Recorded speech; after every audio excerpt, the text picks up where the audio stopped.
Pedimos que tú bendigas este tiempo, que nos dé fuerza, Señor, y que podamos compartir la palabra y que caiga en buena tierra, en corazones preparados, dispuestos y listos ya para recibir la instrucción, la palabra para hoy.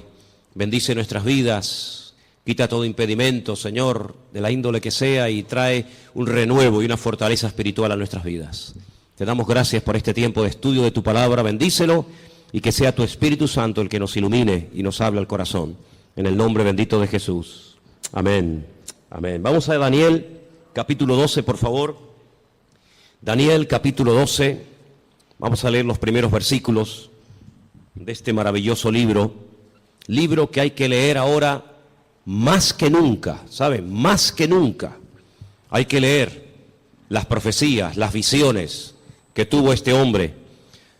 Hay dos personas en el Antiguo Testamento que recibieron revelación sobre los últimos tiempos. Solamente dos.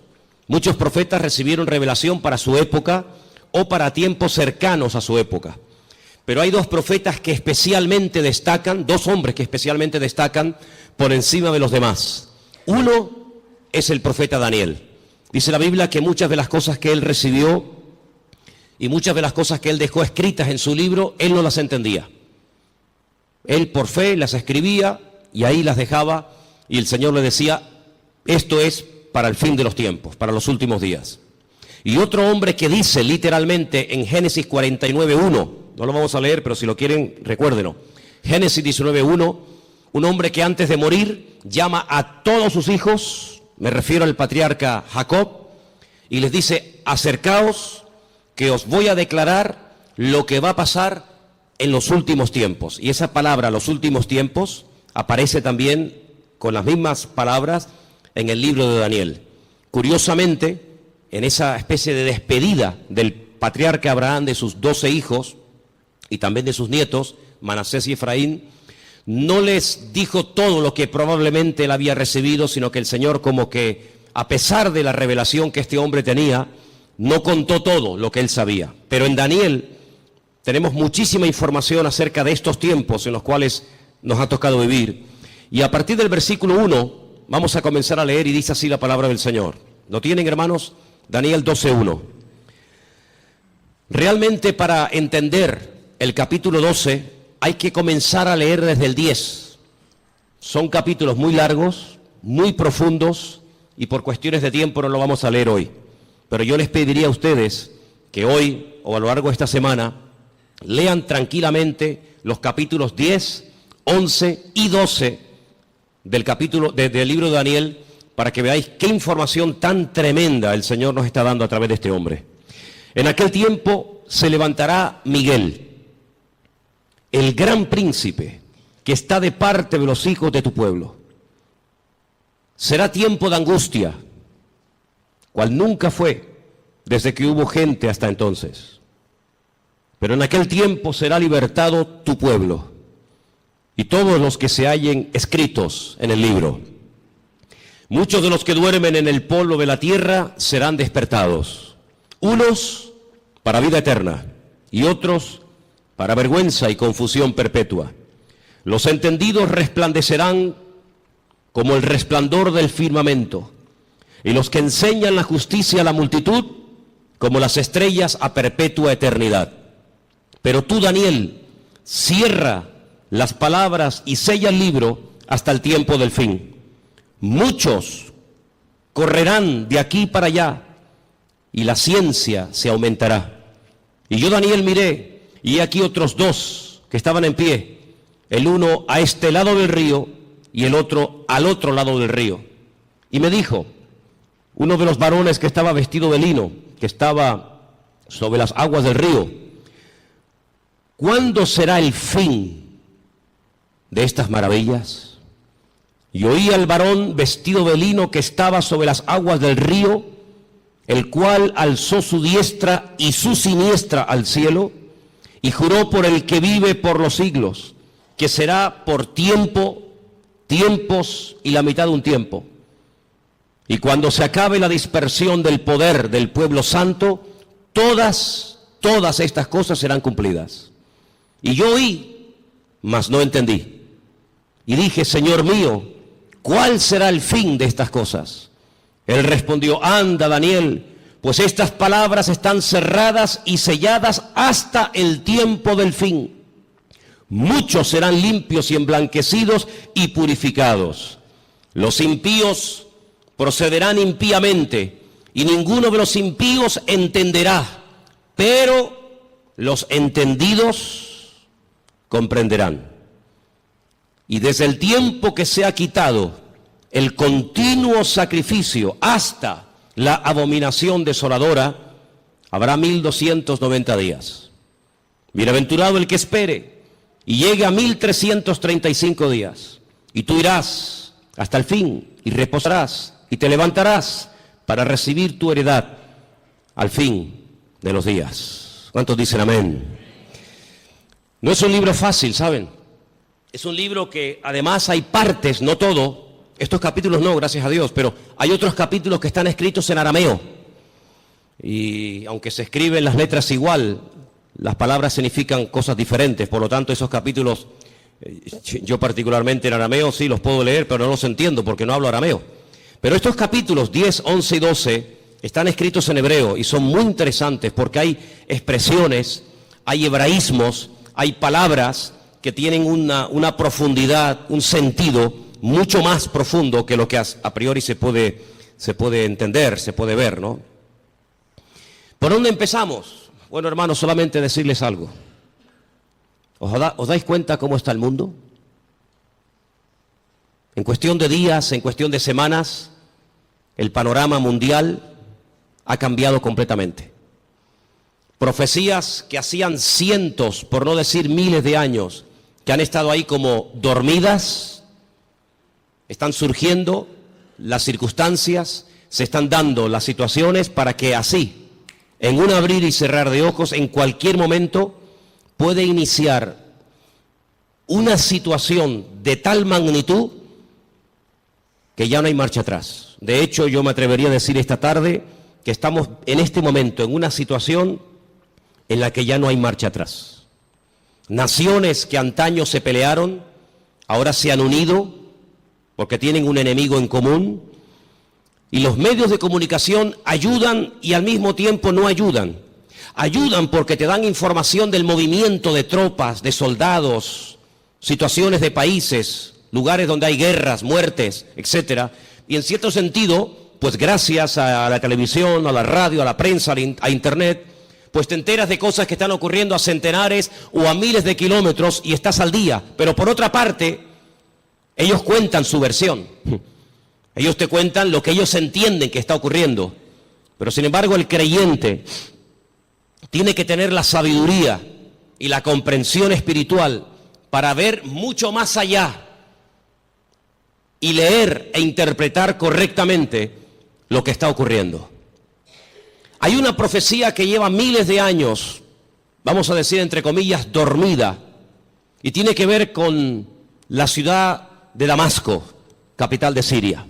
Dos profetas, el profeta Isaías y el profeta Jeremías, profetizaron con muchísimo tiempo de antelación que esta capital sería atacada y quedaría prácticamente en ruinas y no quedaría prácticamente recuerdo de ella. No vamos a leer todos los versículos que tengo porque si les digo la verdad, tengo tanto material sobre todo esto que podríamos estar aquí una semana entera sin salir, se lo puedo asegurar. Pero para los que estén tomando nota, y como además esto queda grabado, después ustedes pueden ir a su casa y volver a escuchar el mensaje, Isaías 17:1, Jeremías 49:23, en esa porción está la profecía que va dirigida específicamente a la ciudad de Damasco. La destrucción de esta ciudad, una de las ciudades más antiguas del mundo, junto con, por ejemplo, Jericó y también con la ciudad de Jerusalén y otras. De toda la vida se ha creído que en algún momento Israel atacaría Damasco y la destruiría. De hecho, ha estado en varias ocasiones a punto de destruir Damasco, pero no ha sido así. Son los mismos sirios, peleándose unos contra otros, todos contra todos, los que están destruyendo un país que antaño fue un lugar donde miles y miles de cristianos vivían. Un lugar donde dice la Biblia que el apóstol Pablo se dirigía para perseguir a los cristianos, porque aquello era un reducto, un lugar donde los cristianos se refugiaban. Y dice que mientras iba camino hacia Damasco, la Escritura dice que el Señor le salió en el camino y se le reveló como el camino, la verdad y la vida, como el Mesías. Y fue camino a Damasco que el apóstol Pablo llegó a conocer el Evangelio y al verdadero Mesías. Y fue en la ciudad de Damasco donde fue bautizado. Y fue en la ciudad de Damasco donde lo visitó un hermano, un discípulo llamado Ananías, que dice que oró por él y se le cayeron como escamas de los ojos y pudo entender. Y allí recibe una palabra que marcó su vida. Allí recibe una palabra profética y le dice: mira, el Señor se te ha aparecido en el camino, se te ha revelado, te está liberando. Yo en estos días he estado hablando acerca de varios tipos de ataduras, ataduras espirituales, ataduras físicas, ataduras mentales. El Señor dice: yo te he desatado, yo te rompo toda ligadura de prejuicios, de cultura, de religión, de rechazo a otras naciones, y te libero de tu pueblo y te envío lejos a los gentiles, para que le abras los ojos y para que entiendan lo que tú ya has entendido. Pero también le profetiza los sufrimientos y las torturas y el camino arduo por donde tendrá que pasar hasta llegar a la meta, hasta llegar a la presencia del Señor, ¿verdad? Y estamos viendo cómo en Siria ya sinceramente todas las cifras se quedan cortas, porque ¿quién realmente sabe cuánta gente ha muerto, cuántos están muriendo, cuántos van a terminar de morir en el país de Siria, un país que está en el norte de Israel, que lo separa, digamos, esa frontera natural llamada los Altos del Golán, esa especie de balcón donde allí se encuentra el famoso Monte Hermón, ¿verdad?, del cual habla el Salmo 133, ¿verdad? Mirad cuán bueno y cuán delicioso es los hermanos juntos en armonía, y ahí habla de ese hermoso monte.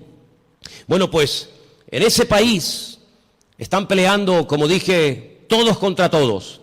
Ahora, para entender un poco lo que está ocurriendo, hay una serie de palabras que prácticamente a diario se escuchan en la televisión y muchas veces la gente no sabe de lo que se está hablando.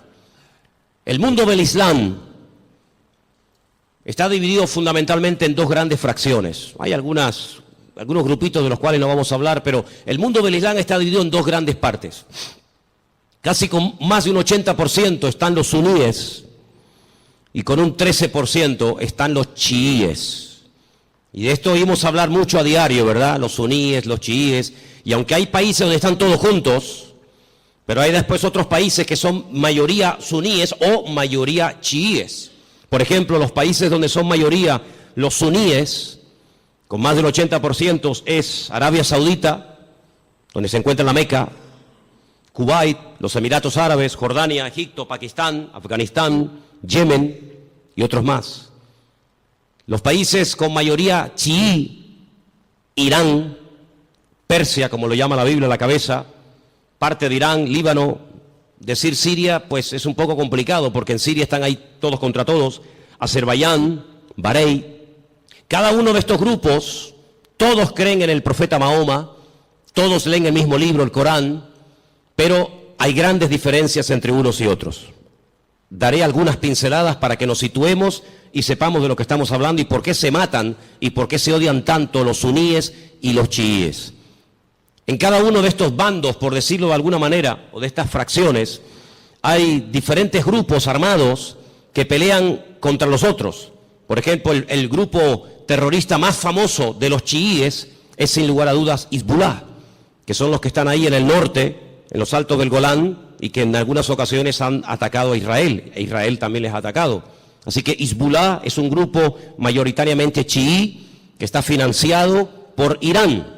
Pero luego en el otro bando, en la parte de los suníes, tenemos al famoso grupo Al-Qaeda, responsables de las famosas Torres Gemelas, tenemos a los talibanes, tenemos al famoso Estado Islámico, ISIS, a los hermanos musulmanes que ganaron y después fueron derrocados en Egipto, y tenemos al grupo Hamas. Hamas significa violencia y es el grupo que en este momento está liberando la franja de Gaza, allí al sur de Israel. ¿Por qué se llevan tan mal los chiíes y los suníes? A la muerte del profeta Mahoma, su yerno, que a la vez era su primo, llamado Alí, fue el que ocupó el lugar del profeta Mahoma. Sin embargo, en el grupo de los suníes, su suegro, que fue el que recopiló todas las cosas acerca del Corán, que era de la misma tribu que Mahoma, Abu Bakr, era el que tomó el liderazgo del Islam. La palabra suní viene de la palabra árabe suma, que significa código de conducta. Ellos creen en los ulemas, que son los doctores, los teólogos del Corán, y son los únicos que pueden, digamos, interpretar lo que dice el Corán, los textos del Corán.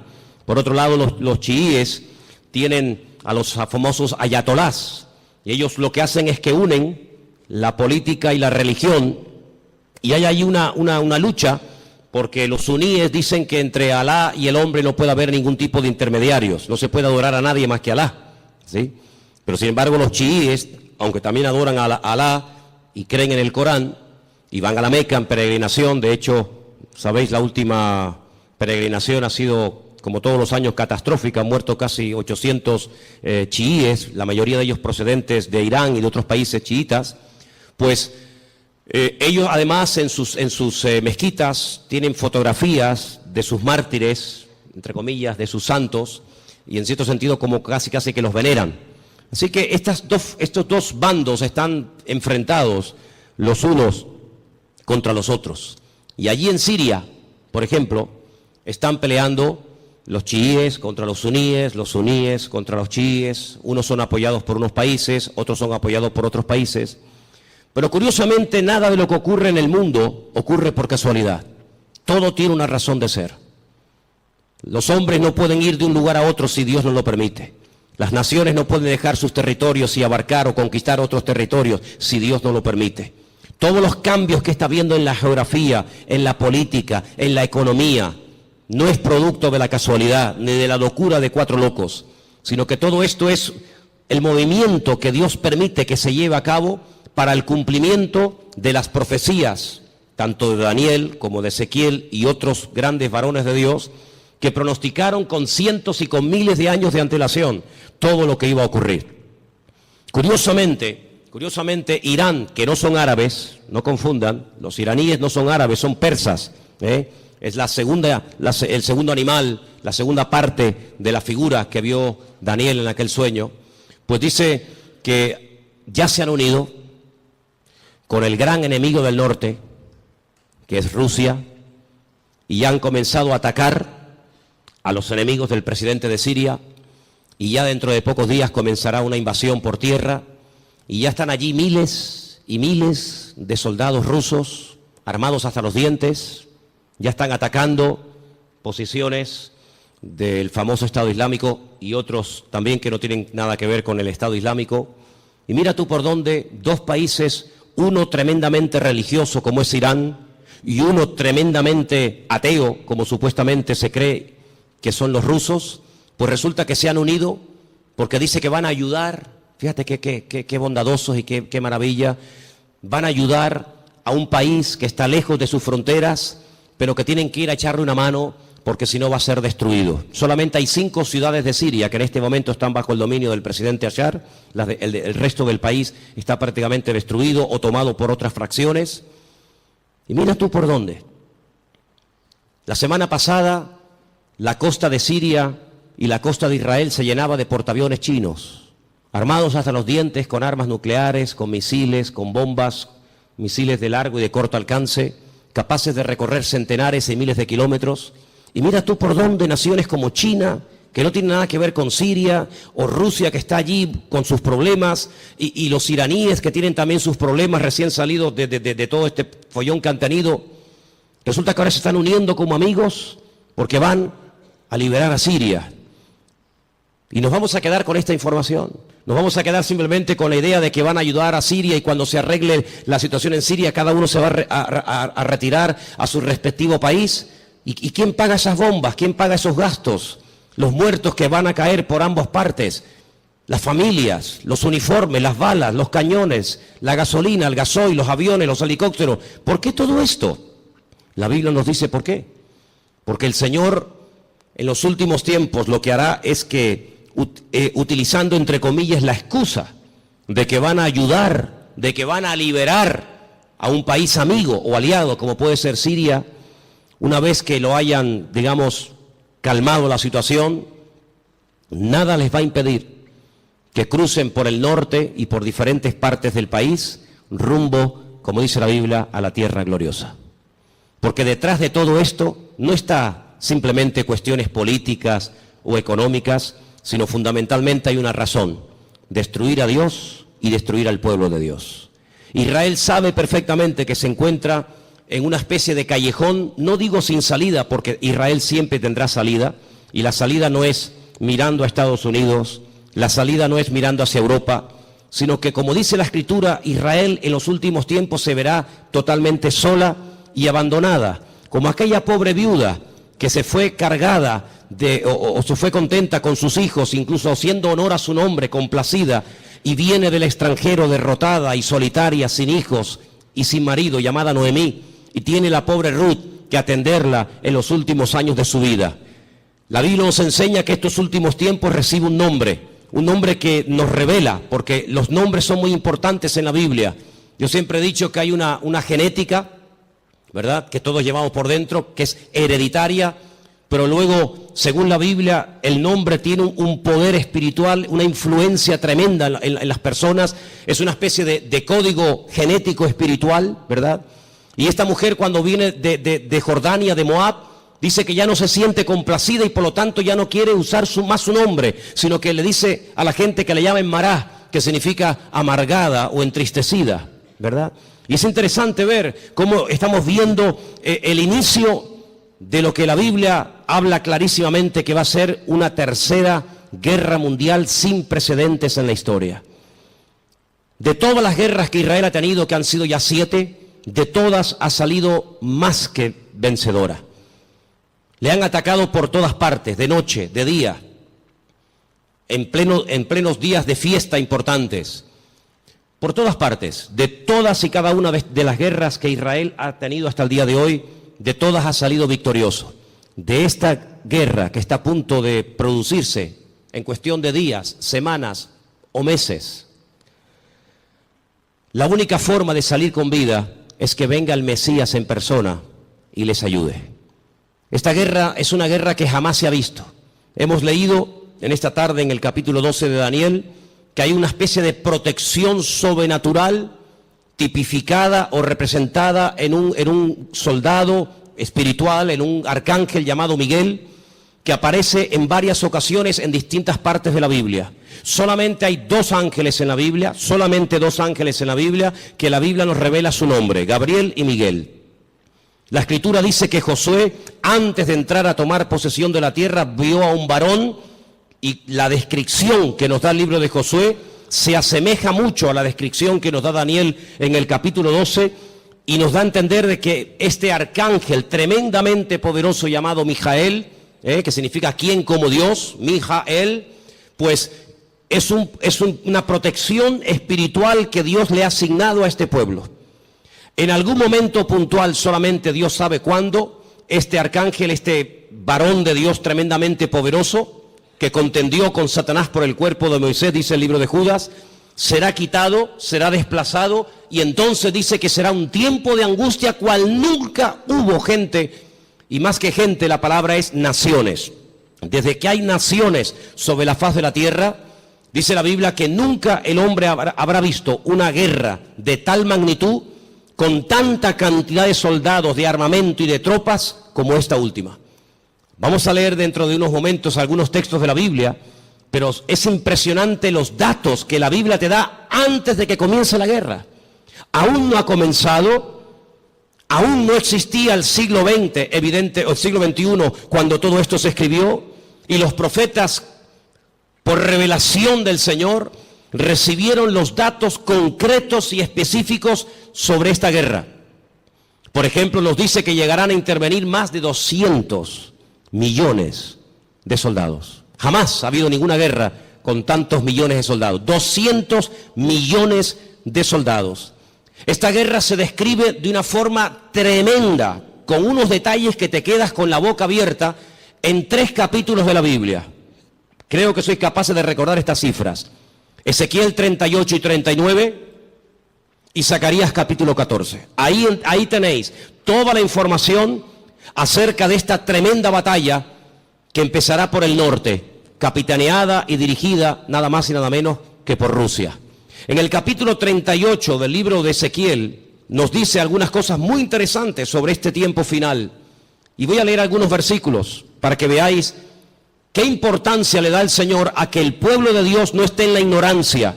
Hay gente que está muy distraída, muy sumergida en sus problemas, muy metidos en sus cuestiones y se olvidan de que el Señor en su palabra nos dice que tenemos que levantar la vista y darnos cuenta de que nuestra redención está cercana. Ezequiel 38 dice, versículo 1, vino palabra del Señor diciendo, hijo de hombre, pon tu rostro contra Gog. Gog es el nombre, digamos, simbólico, no es que se llame así, de una región que la Biblia lo llama Magot, que está en todo lo que sería todo el territorio que ocupa Rusia actualmente. Y fijaros que hay dos nombres de hombres, solamente dos hombres de hombres, que curiosamente tanto en español como en hebreo empiezan y terminan con la misma letra. Uno es el nombre David. David empieza con una letra llamada Dalet y termina con otra letra llamada Dalet. Y esto nos habla acerca de que David era un hombre que cuando lo conocías así era. No es que lo vas conociendo y es completamente diferente. Es un hombre que no tiene dos caras, no tiene dos personalidades, no tiene doblez en su carácter. David era así, por eso esa letra que empieza y esa letra que termina es la misma, como diciendo que David es un hombre que es lo que ves, no hay más. Curiosamente, en un acto de imitación sin precedentes en la historia, a este líder político se le pone un nombre simbólico cuya letra empieza por la G o la Gimel en hebreo y con la misma letra termina la G o la Gimel, God, como diciendo que lo que ves es lo que hay. En David era lo positivo. Si ves que es un hombre espiritual, es que es espiritual. Si ves que es un hombre valiente, es que es valiente. No es que dé impresión de valiente y luego es un cobarde. No es que es un hombre aparentemente espiritual y luego es un carnal. No. Bueno, pues en God, en este personaje que nosotros lo conocemos más famoso como el nombre del famoso anticristo, si tú lo ves así, así es como es. Es malo, es apoyado por el diablo, etcétera, etcétera. Y dice aquí, así ha dicho el Señor, he aquí yo estoy contra ti, oh God, príncipe soberano de Mesec y Tubal. Estos son hijos de Noé. Te quebrantaré, pondré garfios en tus quijadas y te sacaré a ti y a todo tu ejército, caballos, jinetes, en todo equipados, gran multitud de paveses, escudos, teniendo todos ellos espada. Y ahora menciona una coalición, no están todos nombrados, una pequeña coalición de naciones que se van a unir. Y menciona Persia, y ya hemos dicho que Persia, ¿quién es? Ok, es Irán. Cus, tenemos Etiopía, tenemos Libia, con otros nombres, todos ellos con escudo, con yelmo, Gomer, sus tropas, la casa de Togarma, los confines del norte, sus tropas. Prepárate, apercíbete, tú y toda tu multitud que se ha reunido a ti, y sé tú su guardia. Pero si leemos un poquito más adelante, versículo 15, vendrás de tu lugar de las regiones del norte, y tú y muchos pueblos contigo. Fíjate, todos ellos a caballo, gran multitud, poderoso ejército. Subirás contra mi pueblo Israel. Sí, es inevitable que este hombre ataque a Israel, es inevitable. Bueno, pero es que van a ir a Siria. La noticia no dice nada de Israel. Las noticias no, pero la Biblia sí. Y las noticias no pueden saber la información que tú y yo tenemos en esta tarde. Mañana Telecinco no puede decir, le presentarían una denuncia, diría, esta gente está loca. Mañana no vamos a ver en Telecinco, en Antena 3, que Rusia pretende apoderarse de los altos del Golán con la intención de atacar Israel. Me dice, pues ustedes están locos. No. Las noticias no te lo van a decir, te lo estoy diciendo yo, te lo está diciendo el Señor a través de mi boca. Subirás contra mi pueblo Israel como nublado para cubrir la tierra y será al cabo de los días, al final de los tiempos, en estos tiempos. ¿Y qué dice aquí? Y te traeré sobre mi tierra. No es que a Putin se le ocurre la genial idea de decir, bueno, vamos a Siria y ya que estamos a un tiro de piedra, saltamos los altos del Golán y desde los altos del Golán vemos todo Israel abajo y la machacamos. Total, que son 300 kilómetros de largo para un imperio, para una potencia militar como Rusia, que con una bomba hace así y borra de la faz de la tierra a 10 millones de personas, porque eso es lo que puede tener Israel en este momento, si es que llega ahora mismo a 10 millones de personas viviendo allí. ¿Qué puede impedir? Pero no es él el que lo decide, es Dios el que le dice a God, ven a mi tierra, ven. Y entonces dice, para que las naciones me conozcan, cuando sea santificado en ti, oh God, delante de tus ojos. Así dice el Señor, ¿no eres tú aquel de quien hablé yo en tiempos pasados por mis siervos los profetas de Israel, los cuales profetizaron en aquellos tiempos que yo te había de traer sobre ellos? Israel sabe perfectamente que Rusia les va a atacar en cualquier momento. Ya lo hicieron hace poco allí en Ucrania, en el país de nuestro hermano. No se cortan un pelo, no tienen ningún problema, tienen afán de expansión. Quieren recuperar lo perdido e incluso lo que nunca fue de ellos. No atacaron en un momento determinado un país que no tenía nada que ver con Rusia, como fue Afganistán. La Biblia profetiza que Rusia va a atacar en los últimos tiempos a Israel. En aquel tiempo, cuando venga God contra la tierra de Israel, dice el Señor, subirá mi ira y mi enojo. Tremendo. Pero vamos al capítulo 39. He aquí yo estoy contra ti, oh God, príncipe soberano de Mesed y Tubal. Te quebrantaré y te conduciré y te haré subir de las partes del norte y te traeré sobre los montes de Israel. Otra vez. Te sacaré tu arco de tu mano izquierda y te derribaré tus saetas en tu mano. Sobre los montes de Israel, ahora viene la palabra tremenda. Sí, es verdad, Rusia atacará a Israel, pero sobre los montes de Israel caerás tú y todas tus tropas, y los pueblos que fueron contigo, y aves de rapiña de toda especie, las fieras del campo, le he dado por comida. Sobre la faz del campo caerás, porque yo he hablado, dice el Señor. Impresionante, ¿eh? Enviaré fuego sobre Magog, sobre los que moran con seguridad en las costas, y sabrán que yo soy el Señor. Y haré notorio mi santo nombre en medio de mi pueblo Israel, y nunca más dejaré profanar mi santo nombre. Y sabrán las naciones que yo soy el Eterno, el Santo de Israel. He aquí viene y se cumplirá, dice el Señor. Este es el día en el cual yo he hablado. Los moradores de la ciudad de Israel saldrán y encenderán y quemarán armas, escudos, paveses, arcos, saetas, dardos de mano y de lanzas, y los quemarán en el fuego por 7 años. Durante 7 años tendrán combustible, tendrán armamento de todo lo que abandonaron estas tropas tremendas. No traerán leña del campo ni cortarán de los árboles, sino quemarán las armas en el fuego y despojarán a sus despojadores y robarán a los que les robaron, dice el Señor. En aquel tiempo, qué tremendo. En aquel tiempo, yo daré a God lugar para sepultura allí en Israel. Allí va a ser enterrado este personaje que lo llamamos el anticristo, que Ezequiel lo llama God. Allí va a ser enterrado, y después le voy a decir cómo el Señor es tan misericordioso que permite que el anticristo o God, ¿por qué el Señor permite a un personaje tan ruin y tan malo que sea enterrado en Israel y no despedazado, comido por las fieras? Vais a ver qué misericordioso es el Señor. En aquel tiempo yo daré a God lugar para sepultura allí en Israel, en el valle de los que pasan al oriente del mar, obstruirá el paso a los transeúntes, pues allí enterrarán a God y a toda su multitud, y lo llamarán el valle de Hamón God, que significa la multitud de God. La casa de Israel los estará enterrando por 7 meses. ¡Qué matanza, hermanos! 7 meses enterrando cadáveres. Impresionante, ¿eh? Versículo 13. Los enterrará todo el pueblo de la tierra, y será para ellos célebre el día en el que yo sea glorificado, dice el Señor. Tomarán hombres a jornal que vayan por el país con los que viajen para enterrar a los que queden sobre la faz de la tierra, a fin de limpiarla, y al cabo de 7 meses harán el reconocimiento. Pasarán los que irán por el país, y el que vea los huesos de algún hombre pondrá junto a ellos una señal, hasta que los entierren los sepultureros en el valle de Hamón God. Versículo 21, pondré mi gloria entre las naciones y todas las naciones verán el juicio, mi juicio que habré hecho y mi mano sobre ellos. Es increíble, ¿no?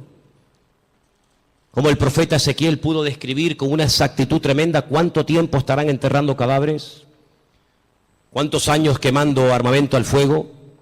¿Quién es este hombre God? Si ustedes estudian los nombres de los hijos de Noé, porque de ahí arranca todo, una de las cosas que tenemos que tener bien claro es que el futuro está escrito, está codificado en el pasado. Todo está escrito en el Génesis. Y para poder comprender lo que va a pasar en el futuro, hay que saber lo que pasó en el pasado. 3 hijos tuvo Noé: Sem, Can y Jafet. Cuando Noé sale del arca, planta una viña, dice la palabra de Dios que se emborrachó, perdió el control, se emborrachó, quedó desnudo en medio de su tienda.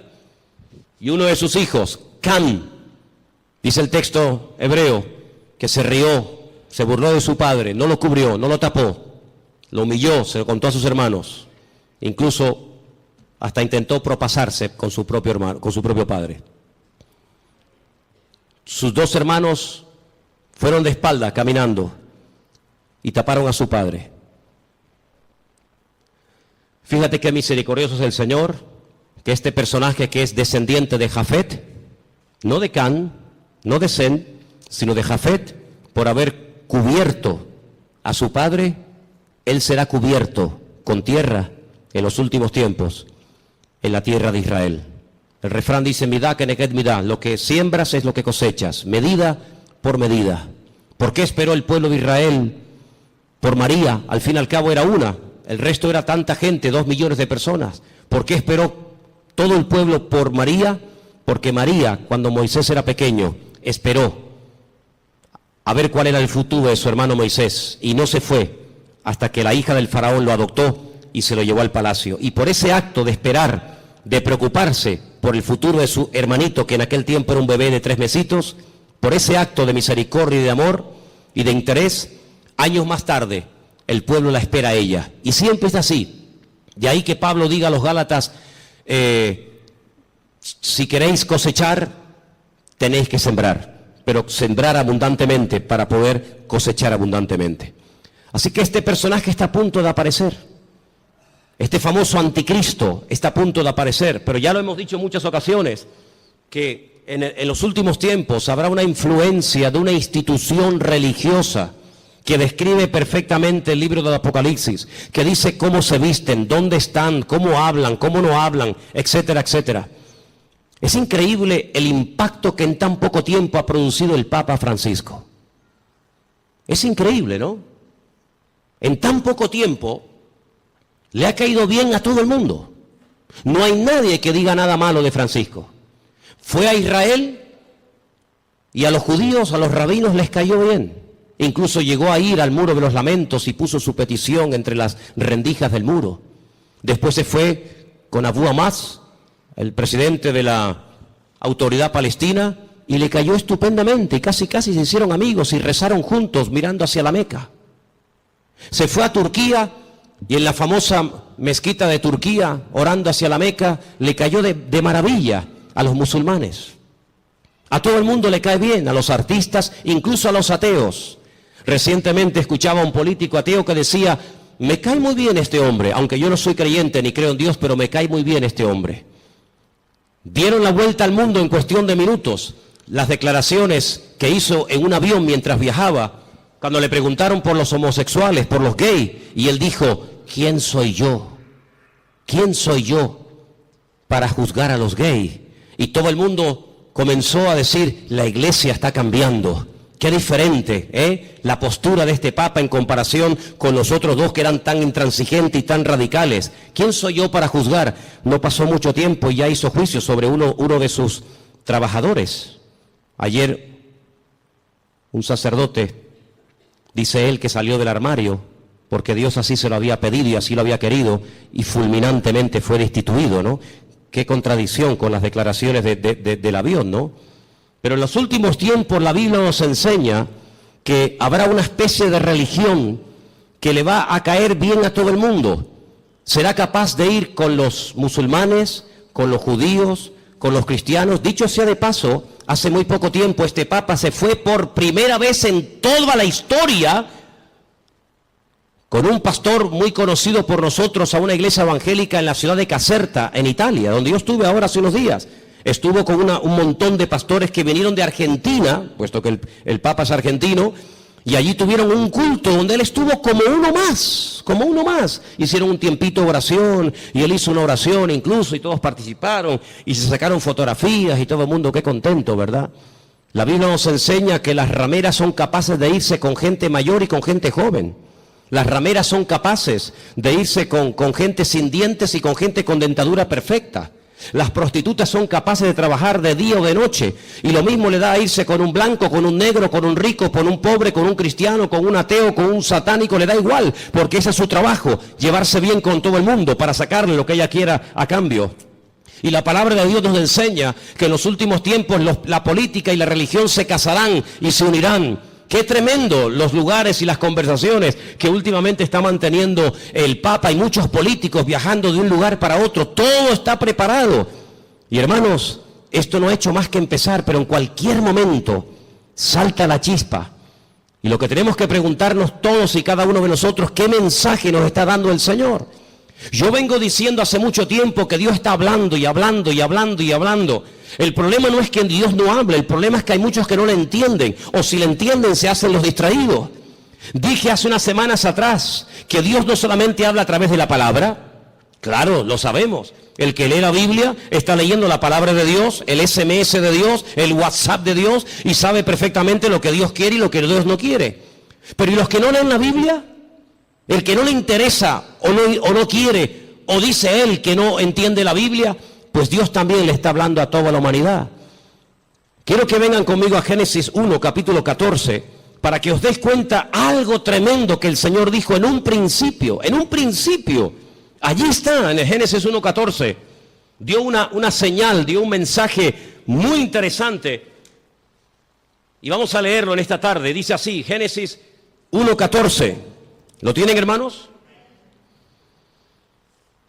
Tengo esta página de la Biblia prácticamente destrozada, entonces espero leerla bien porque la tengo toda pegada.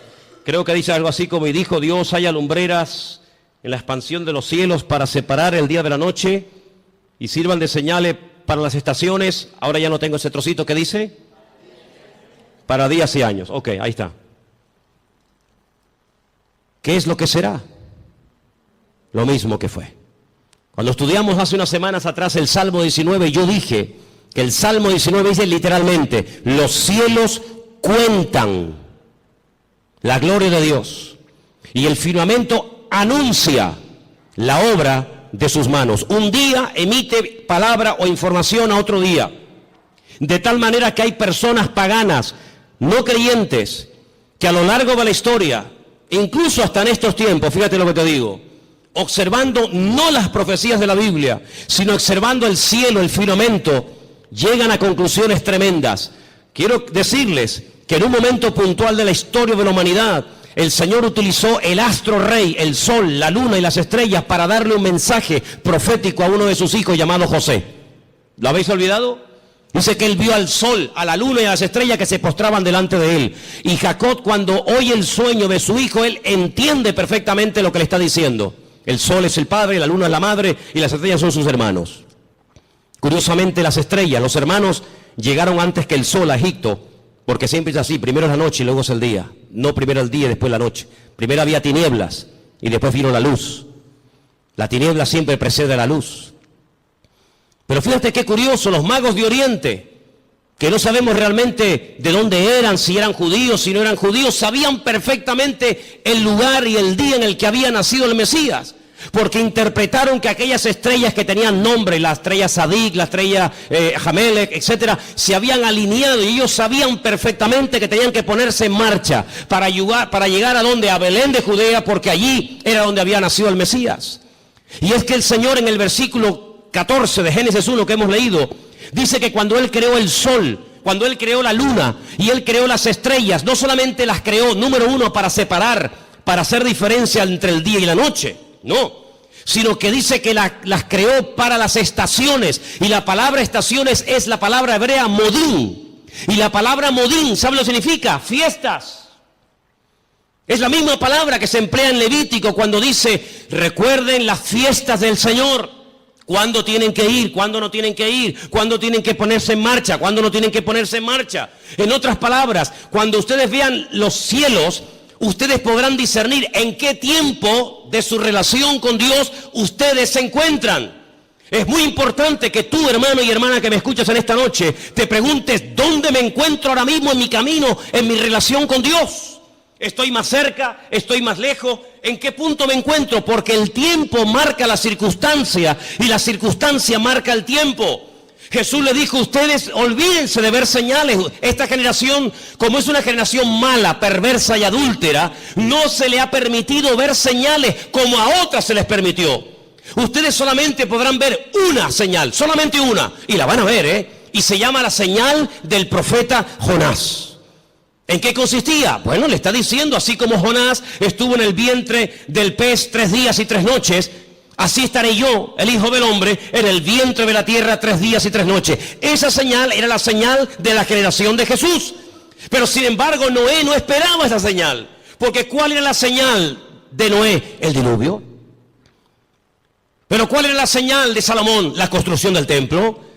Y cada generación, cada tiempo tiene una circunstancia, una señal, y cada señal identifica el tiempo. Por eso podemos saber ahora mismo en qué tiempo, en qué lugar, en qué punto del camino yo me encuentro en mi relación con Dios por lo que estoy viendo. Porque repito, la señal, la circunstancia política, social, económica, espiritual, etcétera, etcétera, marca el tiempo en el que yo estoy viviendo. Yo no puedo ver, no puedo orar para ver el nacimiento del Mesías porque Él ya nació, no es la señal de mi tiempo. Yo no puedo esperar, aunque ore, ayune 40 días, tome autoridad y reprenda y declare. Yo no puedo ver al profeta Jonás siendo vomitado en una playa para ir a predicar a los ninivitas. No, porque no es la señal de mi tiempo. Pero ¿cuáles son las señales de nuestro tiempo? Pues algunas de las que les estoy diciendo esta noche. Como Rusia, Persia, las naciones árabes, Europa y el mundo entero le darán la espalda a Israel. Y ustedes dicen, pero ¿cómo es posible que todos? Es que no hay ni uno. No hay ni uno que apoye a Israel. Dice, bueno, los americanos, ya no es como antes. Ya no es como antes. Israel se verá más sola que la una. Y solamente podrá mirar en una sola dirección, hacia arriba. Al Señor tu Dios adorarás y a Él solo servirás. Era como la señal profética en el arca de Noé. El arca de Noé no eran balcones como estos cruceros hermosos que abres la ventana de tu habitación y sales a una terraza. No, el arca de Noé no tenía ventana, no tenía ojo de buey, tenía una sola ventana arriba. No podían mirar a derecha, izquierda, adelante o detrás, no. El arca de Noé no tenía timón, porque no había que dirigirla a ninguna parte, Dios la dirigía. Y si querías mirar a algo, a una dirección, si era de día o de noche, arriba, nada más que arriba. Y eso es lo que el Señor quiere que nosotros hagamos, que solamente mires arriba. ¿Y quién está arriba? El Señor, Dios Todopoderoso, nuestro Señor, Rey de Reyes y Señor de Señores, no solamente a Él. Y por eso, amados hermanos, esta es la señal de nuestro tiempo. ¿Qué pinta Rusia en Siria? ¿Qué pinta Irán? Que el objetivo no es Siria. Que el objetivo no es llegar y controlar a ISIS y fulminarlo, que no. Que si hubieran querido fulminar a esto, ya lo hubieran hecho hace mucho tiempo. Si Rusia, si Estados Unidos quisiera arreglar el problema de Siria, de los yihadistas, ya lo hubieran hecho. No hay problema en eso. No lanzó una bomba Estados Unidos sobre una ciudad japonesa llamada Hiroshima y se cargó a más de 500.000 de personas así. Y no lanzó otra sobre Nagasaki y en cuestión de segundos hizo, la borró de la faz de la tierra. Que el problema no está en que no se pueda contra ellos, sí se puede contra ellos. El tema es que cada pieza tiene que encajar en el puzzle del Señor.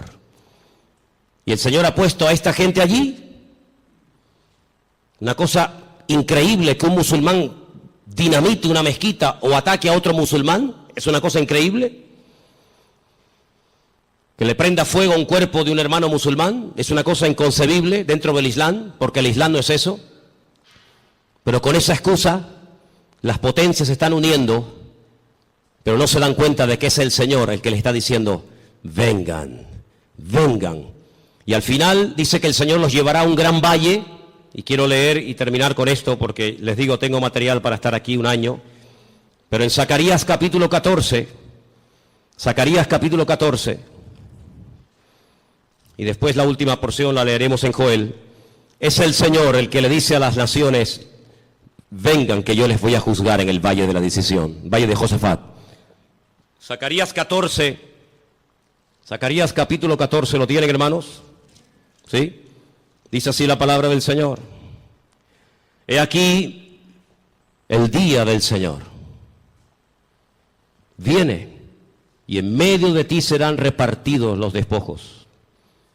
Porque yo reuniré a todas las naciones para combatir contra Jerusalén.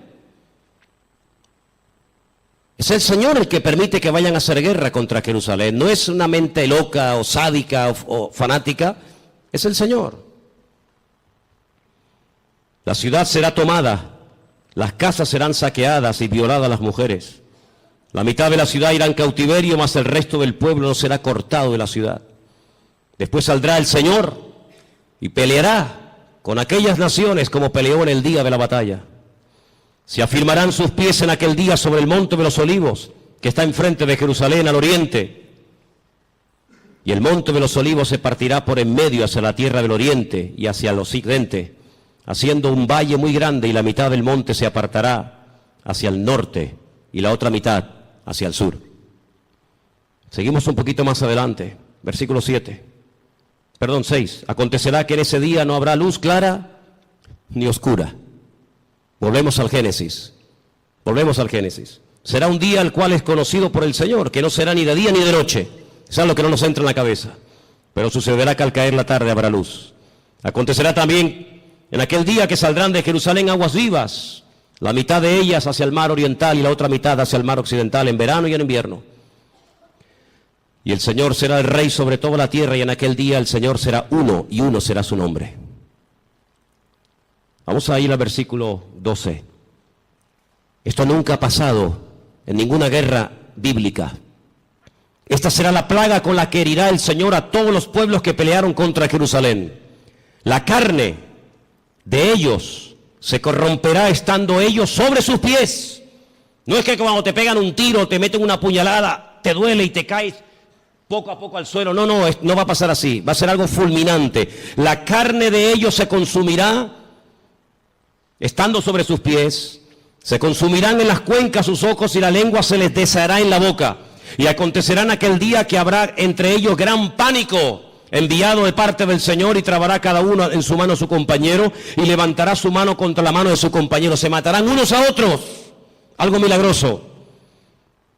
Sigo más adelante, versículo 15. Así también será la plaga de los caballos, de los mulos, de los camellos, de los asnos y de todas las bestias que estuvieren en aquellos campamentos. Todos los que sobrevivieren de las naciones que vinieron contra Jerusalén subirán de año en año para adorar al Rey, al Señor de los ejércitos, y a celebrar la fiesta de los tabernáculos. Y pueden seguir leyendo para que veáis qué cosas tan interesantes se dicen ahí. Aquí predice la Biblia que las armas químicas, bacteriológicas y nucleares se van a usar, hermanos. No te quepa la menor duda. Estando de pie, se desmigajan, desaparecen como si fueran polvo, como si fueran ceniza. Así describe el profeta Zacarías la muerte de la gente en esta batalla, en el valle de Josafat, valle de Megido. Napoleón, cuando llegó a Israel, visitó el valle de Josafat o el valle de Megido y dijo: este valle está preparado para librar una gran batalla. Y efectivamente, en ese lugar dice el Señor que es como una olla, como un lagar. El Señor entrará allí en juicio con todas las naciones, 200 millones de soldados, tierra, mar, aire, por todas partes, árabes, europeos, de todas las partes del mundo, peleando por conquistar Israel, por arrasar de la faz de la tierra a este pueblo, por conquistar Jerusalén y por decir: hemos ganado, hemos vencido, hemos humillado al Dios de Jacob, al Dios de Isaac y al Dios de Abraham. ¿Qué les parece? Ya no es una guerra contra hermanos, ya no es una guerra con una familia, ya no es una guerra contra otro país, ya es una guerra contra el mismísimo Dios. Cargarse a Dios, borrar a Dios de la faz de la tierra. Pero hay una señal que está apareciendo en los últimos tiempos, y te la dejo ahí para que medites en ella. Y dice la Biblia literalmente lo siguiente: el sol se convertirá en tinieblas y la luna en sangre antes de que venga el gran día y espantoso del Señor. Qué curioso, ¿no? Hasta Dios hablando a través de los eclipses, a través de las famosas lunas de sangre, que curiosamente tanto el año pasado, 2014, como este año 2015, siempre han aparecido coincidiendo o con Pesaj, la Pascua, o con la fiesta de los tabernáculos. Qué curioso, el año pasado y este año otra vez.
Volvió a aparecer una cuarta luna roja en el día de Pesaj o de Pascua, y recientemente, hace unos días, en la fiesta de los tabernáculos. Dios hablando, porque un día emite palabra, otro día los cielos cuentan la gloria del Señor. Lo que puedo decir con todo esto es que nos queda poco tiempo. La humanidad va a entrar en un callejón sin salida, pero dice la Biblia que tenemos que velar, tenemos que orar, buscar del Señor más que nunca, no perder el tiempo. No dejes que el enemigo te robe la paz, ni dentro de tu casa ni fuera de tu casa. No dejes que el enemigo arrebate la bendición que tanto le costó al Señor ganar en la cruz por ti y por mí. Así que en esta tarde es tiempo de acercarnos al Señor, es tiempo de decirle: Señor, recompón mi vida, restaura. Hay voces por aquí, voces por allá, el mundo se está cayendo a pedazos, la ciencia aumentará, la gente corre de un lado para otro, gente de oriente a occidente, de aquí para allá. Pero todo esto es la señal de que pronto te corre de un lado para otro, gente de oriente a occidente, de aquí para allá. Pero todo esto es la señal de que pronto viene el Señor a buscar a su pueblo. ¿Cuántos dicen amén? Cierra tus ojos, hermano. Cierra tus ojos. Lee tranquilamente hoy en casa Ezequiel 38, Ezequiel 39, el libro de Joel, las cartas de Pablo, el libro de Apocalipsis, el libro de Daniel, y te vas a dar cuenta de que el Señor está hablando por todas partes, para que despertemos del sueño, para que nos demos cuenta de que el tiempo se acorta y que no hay tiempo que perder. Señor, en esta tarde nos vamos a acercar ahora a tu mesa con acción de gracias.